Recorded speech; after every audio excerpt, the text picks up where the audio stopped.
The Last Veil is a sweeping historical drama set in 1793, during the height of the French Revolution, following Élise D'Aubigny, a proud and refined 22-year-old noblewoman whose golden hair has always been a symbol of her status, beauty, and identity.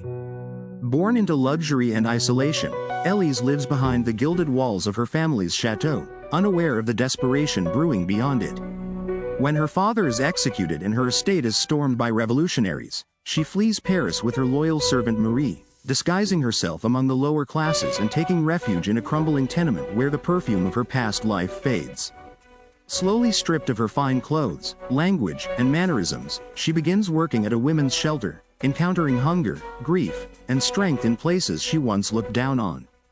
But her disguise falters, and she is captured by the revolutionary tribunal.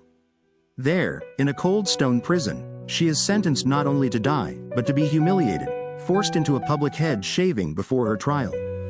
Guards drag her to a wooden stool, her hands trembling but her chin held high as the blade hums to life.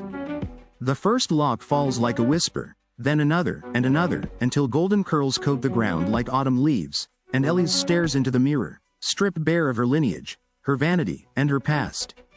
Her head, once crowned in gold, now gleams under flickering torchlight, an involuntary offering to the new France. Yet, instead of crumbling, Élise transforms. With her hair gone, her voice grows. In prison, she organizes women, comforts the condemned, and writes her final speech, a plea not for her life, but for compassion to prevail over vengeance. On the day of her execution, she walks barefoot to the guillotine, her shaved head held high, facing the crowd not as a fallen aristocrat, but as a liberated soul. In the crowd, dozens of women stand in silent tribute, their heads also shaved, rejecting shame and turning vulnerability into resistance.